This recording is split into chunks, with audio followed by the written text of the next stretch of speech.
Yo, what's going on, everybody? Welcome back to Jeb Weekly. Today we are here with one of the ladies who we've just started working with, Geraldine. We just got done wrapping up some YouTube content, which you absolutely crushed, by the way. So congrats on getting the first batch of content knocked out. But a quick question for you, just for everyone tuning in. Why is now the time where you wanted to start doing more content? And what are you hoping that content does for you and your business? I think in today's world, in order to stay relevant, I think video is really the way to go.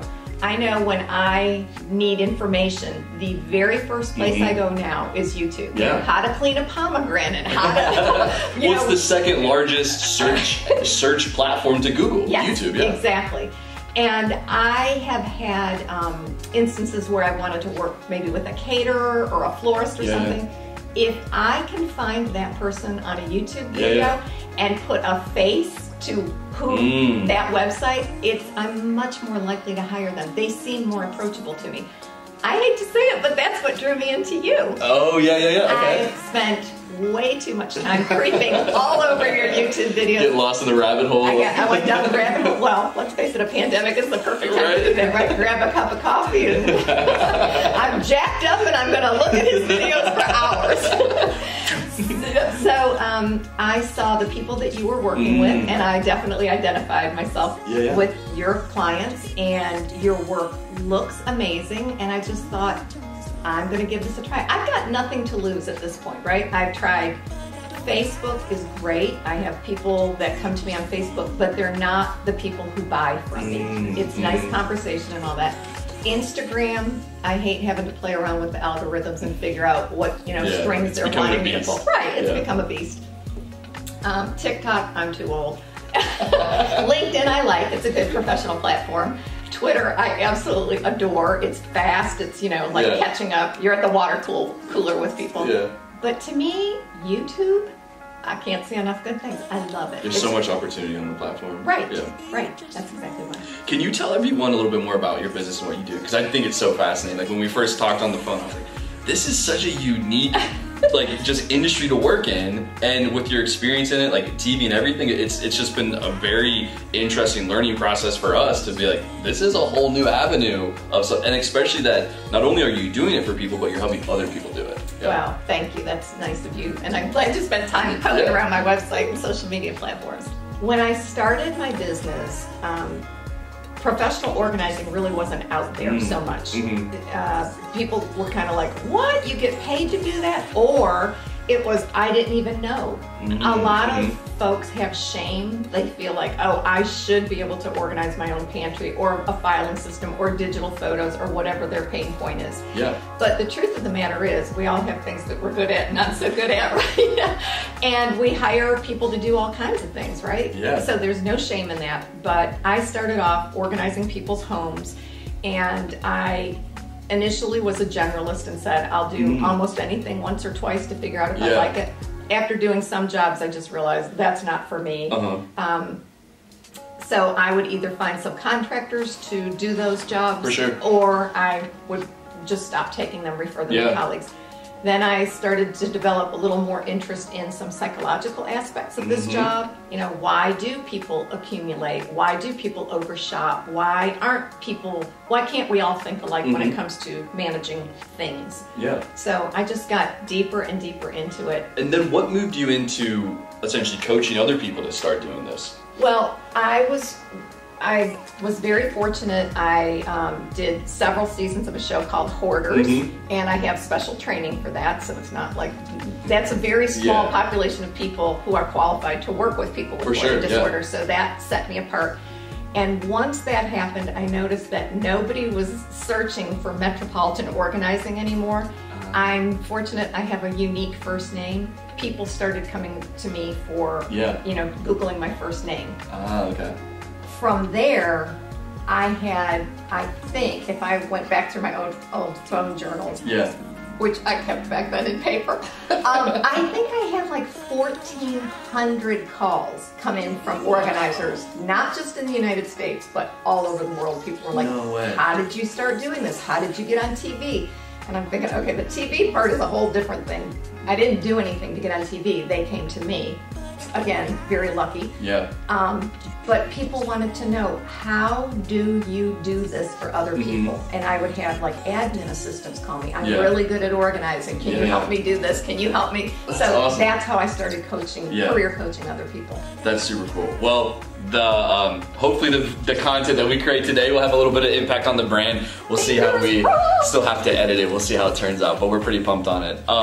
And it is really cool to see how you've been able to kind of turn some interesting activities earlier on with TV and everything into, you know, use it to help build your business further. So it's awesome. To me, it's exactly what happened years ago is happening now. You have to be able to kind of be nimble and pivot in your business, right? As things change. We can't just get stuck in our ways and, you know, we're all, you're not. But us dinosaurs, it's kind of, we're a little resistant to change, but you have to be able to, and you know, hats off to you. You are like the guiding light to get me through this process because it's really intimidating. I love what you're saying about being nimble and adapting because there's so many opportunities today with digital, and it can be, you know, you got to be willing to test and put yourself out there. And, you know, doing some initial content, seeing if you can be consistent on a platform is so important to us, definitely. So, well, you guys, you heard it here first from the woman herself, Geraldine. More coming, metropolitanorganizing.com. Correct. Is where she's at. That's right. And we'll see you guys in the next one.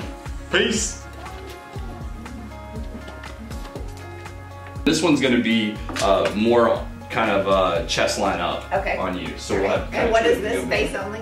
This is gonna be, this is basically from kind of like here up for you. Okay. So this is a pretty wide one. Okay. With the microphone, what you'll want to do is unplug that and then just run it down through your shirt. Keep going, keep going. Perfect, that looks great. Okay. Y'all are pros, I'm excited.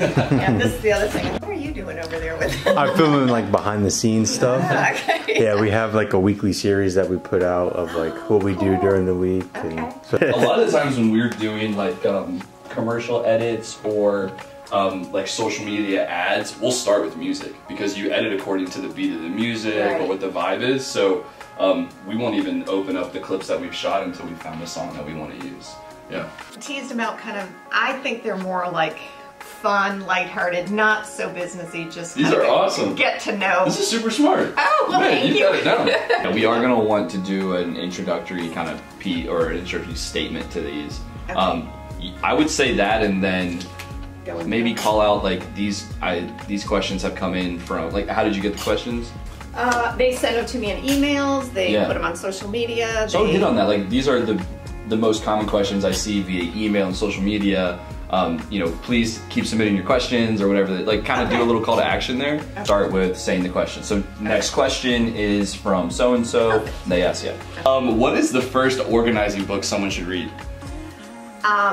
Well, that's going to change depending on how long you've been in the industry. So my first organizing book that I read when I was starting was by Barbara Hemphill, and it was called Taming the Paper Tiger. This video, we're really just gonna be talking about this one question today. Right. And I think that's fine. I don't think you necessarily have to commit to every video being the exact same structure. Okay, I like that, a little variety, right? Yeah. I'm guessing. 2, 1. If you had the opportunity to ask an experienced professional organizer anything you wanted about becoming a professional organizer, what would you ask? That's what I'm going to answer today.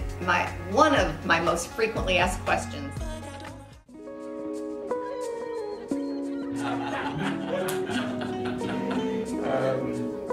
Yeah, we can also. So we want to show that? Yeah, share this. And this would be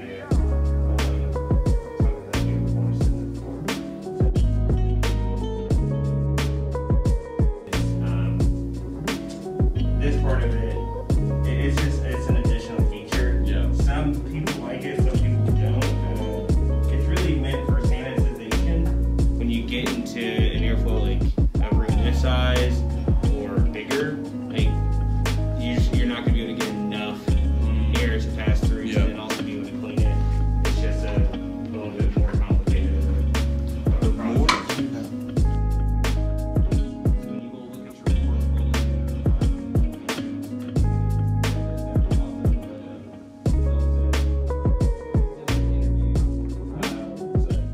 Hey, what's going on, guys? It's Jeb here, and I'm with Chris, one of my buddies, and also the man who is running sales as well as just a lot of cool initiatives over at Auronzi.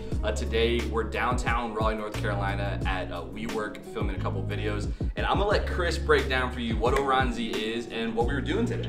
Yeah, absolutely. So Auronzi, we are an air purification and filter company. So we sell air purifiers to residential as well as commercial sized spaces. And today we're doing some how-to videos to just help our customers kind of see the ways to use our products. They're very easy to use, but sometimes common sense isn't so common.